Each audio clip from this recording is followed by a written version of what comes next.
ಕಡಲೆ ಬೀಜ ಹಾಕೊತಾ ಇದ್ದೀನಿ. ಇಷ್ಟನ್ನು ಚೆನ್ನಾಗಿ ಕೆಂಪಾಗೋವರೆಗೂ ಫ್ರೈ ಮಾಡ್ಕೋಬೇಕು.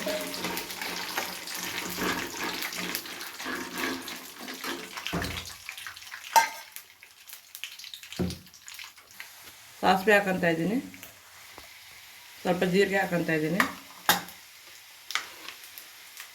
ಕರಿಬೇವು ಹಾಕೊತಾ ಇದ್ದೀನಿ, ಹಸಿಮೆಣಸಿಕಾಯಿ ಹಾಕೊತಾ ಇದ್ದೀನಿ.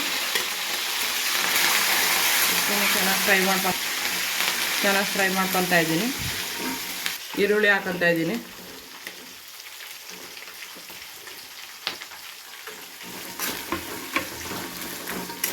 ಇದನ್ನು ಚೆನ್ನಾಗಿ ಕೆಂಪಾಗೋವರೆಗೂ ಫ್ರೈ ಮಾಡ್ಕೊತಾ ಇದ್ದೀನಿ.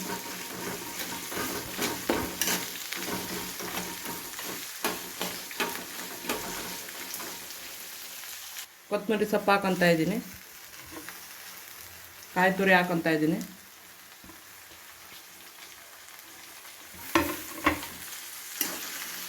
ಮಿಕ್ಸ್ ಮಾಡ್ಕೊತಾ ಇದ್ದೀನಿ. ಉಪ್ಪು ಹಾಕೊತಾ ಇದ್ದೀನಿ. ನಿಮ್ಗೆ ಎಷ್ಟು ಬೇಕಷ್ಟು ನೋಡ್ಕೊಂಡು ಹಾಕೊಳ್ಳಿ. ಸ್ವಲ್ಪ ಅರಿಶಿನ ಪುಡಿ ಹಾಕೊತಾ ಇದ್ದೀನಿ.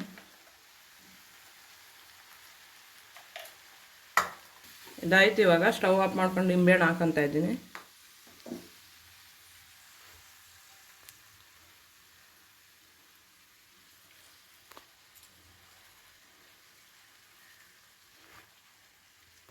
ನಿಂಬೆಹಣ್ಣು ಹಾಕೊಳ್ಳಬೇಕಾದ್ರೆ ಸ್ಟವ್ ಆಫ್ ಮಾಡ್ಕೋಬೇಕು.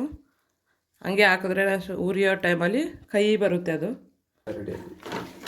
ಇದು ನಿಂಬೆಹಣ್ಣು ಹಾಕಿ ಚೆನ್ನಾಗಿ ಮಿಕ್ಸ್ ಮಾಡ್ಕೊತಾ ಇದ್ದೀನಿ. ಇವಾಗ ಕಡಲೆಪುರಿ ಹಾಕೊತಾ ಇದ್ದೀನಿ. ತೊಳೆದು ನೀರೆಲ್ಲ ಚೆನ್ನಾಗಿ ಡ್ರೈ ಮಾಡಿ ತೆಗ್ದಿದ್ದೀನಿ.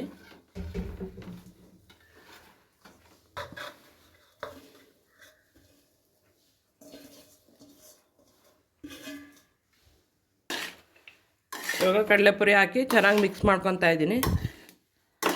ಕಡಲೆಪುರಿ ಒಗ್ಗರಣೆ ಅಂತಾರೆ, ನಾವು ಉಪ್ಪಿಟ್ಟು ಅಂತ ಹೇಳ್ತೀವಿ. ನೀವು ಒಂದು ಸತ ಮನೇಲಿ ಟ್ರೈ ಮಾಡಿ.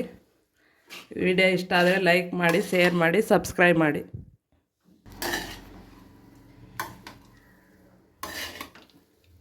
ಕಡಲೆಪುರಿ ಉಪ್ಪಿಟ್ಟು ರೆಡಿ ಆಯಿತು. ಪ್ಲೇಟ್ಗೆ ಹಾಕೊತೀನಿ.